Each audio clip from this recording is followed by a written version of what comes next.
welcome back to my channel. My name is Letitia Iona, and I am a faith-based women's life coach. I teach women how to thrive, not just survive in the midst of life's challenges. So I just got home from work. It's been an extremely long day, and then I had a doctor's appointment. I'll probably do a video about that later, but I was there for an hour and a half. I got there 15 minutes early, and it's a woman's doctor, and so there were pregnant women there, and so they had two emergencies. I don't know if somebody went to labor, I don't know what was going on, but eventually I just put my head down and I went to sleep. And then I asked them how much longer. I probably waited another 20, 30 minutes after that. And so I went over to the couch and I fell asleep. I completely fell asleep. They called me just to see if I was still there. Nobody else was in the room. So anyways, I stopped at Chick-fil-A and got some dinner, just something to eat while I'm driving home. And I talked to my best friend. And so I'm ready to get in my bed.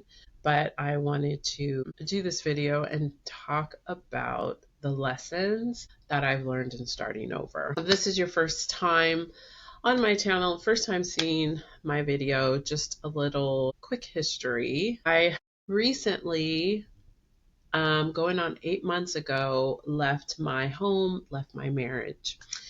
And there's a whole tremendous backstory. If you check out the last video that I posted, which is a pretty lengthy one, I talk a little bit about some of the things that came out of that in relation to kindness, being kind to someone who is purposefully hurting you, someone who's toxic and abusive. It's a fantastic video, so I would encourage you to check it out.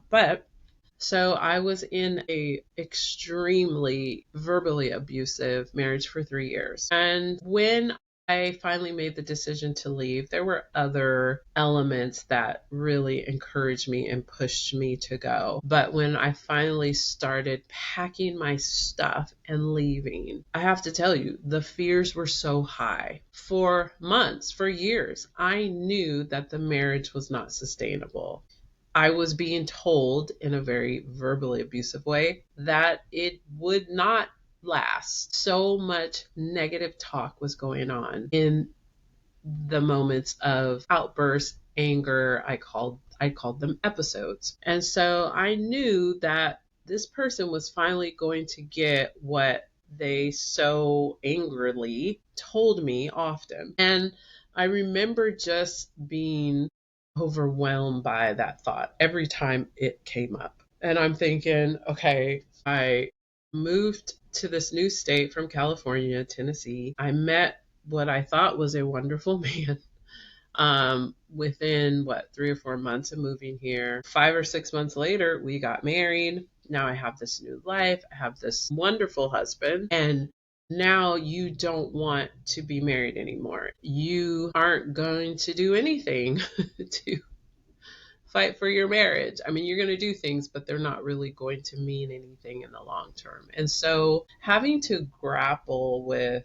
so I'm going to have to start all over again. I literally gave up my home to move into his home, because for a while we lived together in my home, but he still had his home. But I was renting and he owned his. So it just made sense that I would give up my lease and move into the home with my husband. But that was one of the main things that I gave up. And so I really felt jaded. I really felt betrayed. I've moved my entire life into your home, and now you don't want this marriage. And so I often thought about, I'm going to have to start over. And I don't know what that's going to look like. I don't know what that's going to feel like. I don't know where me and my daughter are going to land. I don't know what that's going to do to my finances. Like, it was hard. And when I finally decided to leave, I kid you not, I didn't know where I was going. So believe it or not, I had boxes in the garage. I didn't know when I was going to start filling them.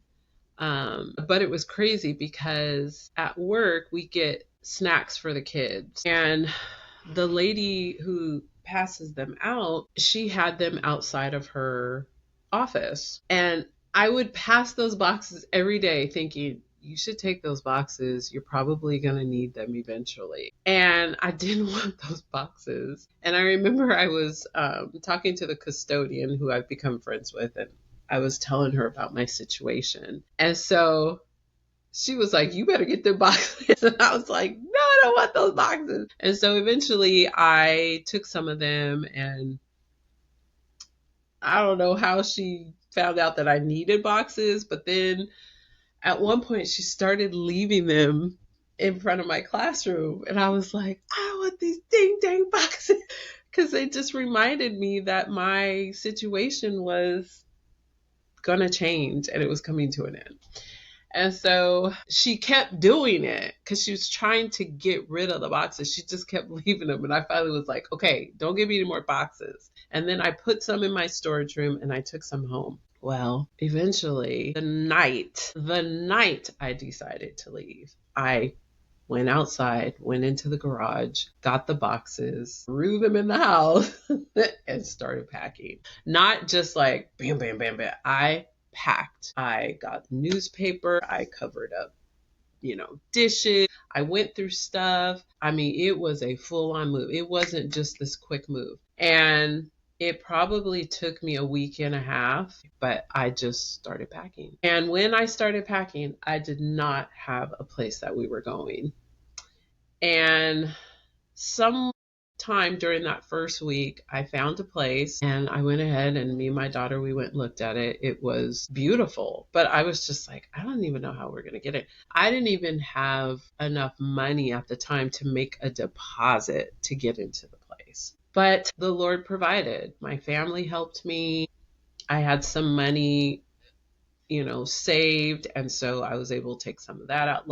And literally probably 2 days before we actually moved, everything was in place. I had movers. One of my friends came and helped. Everything was packed. When I applied for this place, I didn't even know till 2 days before we moved that they had actually accepted my application. I didn't even know. There was some miscommunication, or I didn't get the email, and all of a sudden, boom, they're like, you can move in. And I wanted to move in the same day that I got that email, but I had to wait a couple of days. And you can imagine the tension that was in that house. All that to say, I feared so much. But as soon as I started putting one foot in front of the other, it's like, they say, if you build it, they will come. God needed me to start making hard choices to start moving forward out of that situation. And up until then, I was collecting things. In fact, I see things all the time that I'm like, I put this thing in place because I knew that the end was coming. In fact, probably a month or two before we actually moved, I bought a TV. I didn't own a TV. I had a TV, but I had recently sold it. It was like small. But I bought a new TV because I was like, we can't move into a place and not have a TV. What kind of animals are we? We very much watched a lot of TV in that house. But just these bins. In fact, my ex was with me when I bought these bins. And I told him I needed the bins so that I could organize some of the stuff in the garage. I would look at those bins anytime I went to our garage, and I would just think, I need to start getting ready to go. There are a lot of things that I did, unbeknownst to anybody, that I was doing to prepare to leave. And so, all that to say, you cannot start over without letting something go. And I had to let go of that relationship. I had to let go of that marriage. I had to let go of my home. I had to let go of the hope that we were going to do better, that he was going to get better, that all of his, negative behavior and vices and all those things, that he was going to heal, that he was going to let those things go for the sake of our relationship. I had to let that go. And let me tell you, that was hard. But once I started taking little steps, because I didn't move right away, and I'm so grateful that God gave me that time to pack. I was at home every day by myself. I didn't go to work for 3 days. I would go to work, I would come home and I would pack. And then for 3 days, I didn't go to work. I just packed all day. In fact, I took a class one of the weekends. That Saturday before we moved, I took a class for work. I got like professional development credit, but I had signed up for it previous to all of this. I had my camera off, it was on Zoom, and I was just packing all day while I was listening, learning things, taking notes. It's incredible what you can do if you just take little steps and keep moving forward. But you do have to let things go. And there was a lot of things. I had to let go of the fear that we weren't going to land on the other side. I had to let go of believing that I was in control and that I was going to figure, like it was all on me. It wasn't. God took care of us. God had this place for us a long time ago. In fact, this place, I think, had been sitting here for a while. And it's about 5 minutes from where we were living. It was just sitting here all along. And it's perfect. It's perfect. I thought for sure I'd end up in, a 1-bedroom apartment, not in the best neighborhood, not in the best condition. This place is beautiful and not very old. Everything is clean and new and modern. It's like a huge upgrade from where I was living before. That's amazing. But just imagine if I was still fighting for that marriage, still fighting for that relationship, still fighting to stay in that home. I wouldn't have experienced all of this. When you become comfortable with something, even if it's not good for you, it's hard to let it go because change is scary and uncertainty is scary. You think, yeah, the situation may not be great, but what if it's 10 times worse on the other side? Fear alone can hold us back from the very thing that God is trying to bring us into. Sometimes we hold on just because you have control, right? You can protect yourself in this situation. It may be uncertain and unpredictable, but at least you know that it's the unpredictability and uncertainty might be. I remember I would come home from work and I was always hoping that I would get home before him. There was a certain spot on the road that my stomach would just start, I would get butterflies, not the romantic I'm in love butterflies, but the like, I don't know what's waiting for me at home. But if I got home before he did, I would hop out of the car, grab my stuff, put it away, feed myself, get in the shower, get dressed for bed, and I would get in the bed as quickly as I could because that was a form of protection for me. Even if I didn't know who was walking through the door, at least I was ready for it. I was mentally, emotionally, even physically ready for it. But that became familiar to me. I could control my body, myself, the way I protected myself. And familiar can start to feel safe, even when it's not. Comfort can also keep you stuck. Sometimes comfort isn't peace, it's false peace. It's just what you're used to. And that kind of comfort can keep you stuck in the very thing that might be destroying you. It took me a long time to realize that letting go doesn't mean I'm losing control. It meant trusting God more and realizing that I'm not in control. When we stay in a place that God has been trying to move us out of, we miss the possibility of what He has for us on the other side. Part of getting to the other side in a healthy way is you must go through it. You cannot go over it. You cannot go under it. Just imagine if I, let's say, left that relationship, left that marriage, and moved in with an unhealthy person, maybe a boyfriend or a family that was toxic. I don't know, any kind of a situation. That would be me just going over it because I'm going into something else, so I don't really have to deal with anything. But this way, packing, preparing, letting go, taking those steps every day was actually going through it. Because once I landed here, I had to feel everything.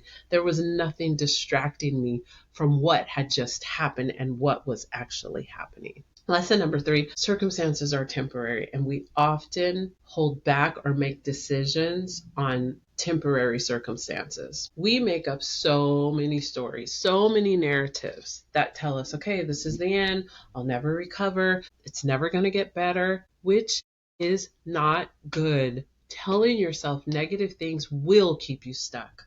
But the truth is, things change. Circumstances are temporary, they don't stay the same. If you make a permanent decision in a temporary moment, you're doing yourself a disservice. Don't let fear make the final call. Keep going. Get to the other side, go through it. Your circumstances are going to change. Number 4, you have permission to begin again. If you leave something that is hurting you, destroying you, you have permission to start over again.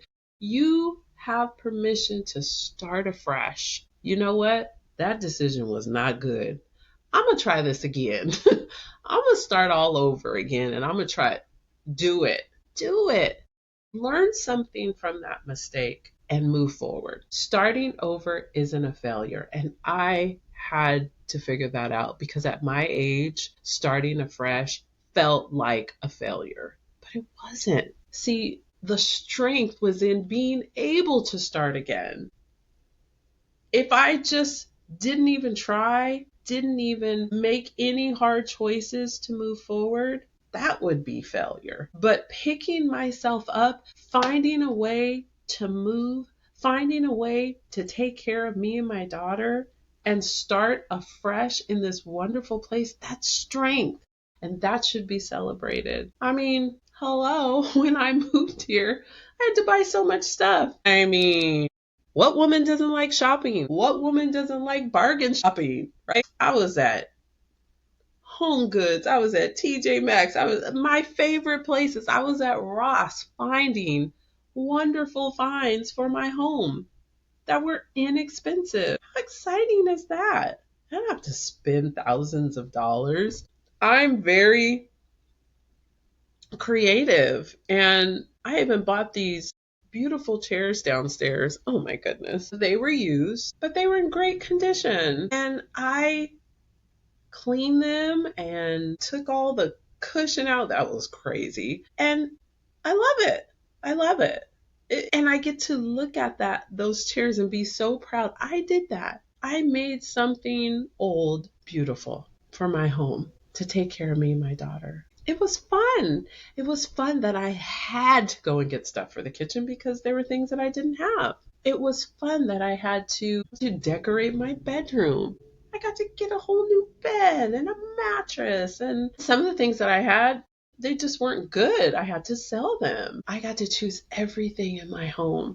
I got to decorate it exactly the way I wanted it to be. I got to put beautiful things on the wall. I got to put encouraging things on the wall. I got to create a safe space for me and my daughter that nobody can touch. I am very, very particular about who comes into our home and what we bring into this home. I have laid down the law with my daughter. There will be no screaming and anger and drama. None of that in this home. This is a place of peace. I've named so many things like my garage name and different things. Home of peace. Peace. This is what I declare that our home is. And I got to create this space. This is mine. It belongs to me. This fresh start represents freedom. And it also shows a woman who has survived hell. It wasn't hell just being in the relationship. It was hell coming out of that relationship. Things that I may never even share, but hell. I gave myself, when I left, the freedom to choose. I gave myself the freedom to breathe. I gave myself the freedom to begin again. And that's what I want to tell you. You have permission to start over. If that's where you are, if you're looking for someone to say, you can start over, I'm giving you permission. Even if you're older, even if you feel like you failed, even if you've been hurt, you are allowed to rebuild your life from the ground up. And guess what? God will meet you right where you are.